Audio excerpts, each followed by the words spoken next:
Aujourd'hui, nous allons vous montrer une autre utilisation de la cocotte en fonte Stob.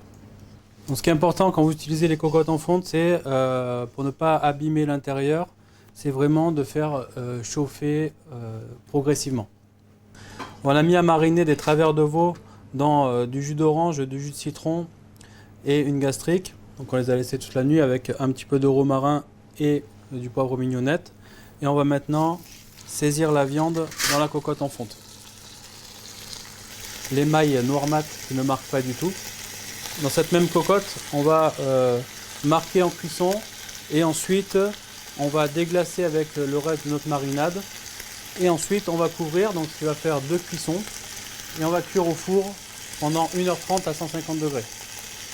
Donc là c'est intéressant parce que vous pouvez travailler et sur une source de chaleur vive, c'est-à-dire sur de l'induction ou sur du feu vif ou sur du gaz, mais également faire une cuisson au four. Le plus souvent, ce qu'on voit chez les ménagères, c'est l'utilisation de la cocotte pour faire des ragoûts ou des choses mijotées, mais on pouvait également faire comme là, rôtir des pièces de viande ou avec les autres tailles de cocottes, comme ça qu'on a à côté par exemple, ou même des plus petites, vous pouvez faire des petites charcuteries individuelles ou même du pain. Donc là avec l'émaillage en fonte, ça permet également de pouvoir saisir, c'est-à-dire avec une chaleur un peu plus vive, et ensuite avec, comme la chaleur se diffuse partout dans la cocotte uniformément, on peut baisser le feu et avoir une cuisson un petit peu plus lente. Une fois que nos travers sont marqués en cuisson, ensuite on ajoute le jus de viande, le reste de la marinade et du fond blanc. On monte en ébullition, on ajoute le couvercle pour que ça aille un petit peu plus vite.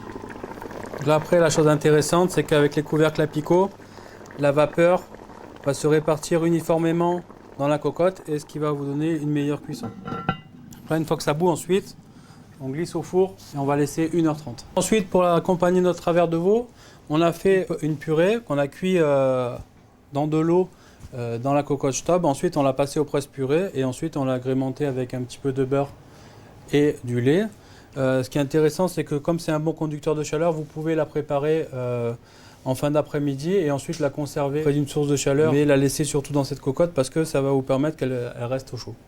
La cuisson est terminée, ensuite hop, on fait bien tomber la vapeur, reste le travers.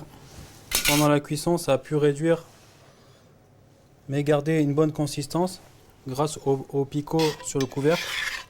Et ensuite, hop, voilà, on termine avec un petit peu de fleur de ciboulette pour apporter un petit peu de fraîcheur.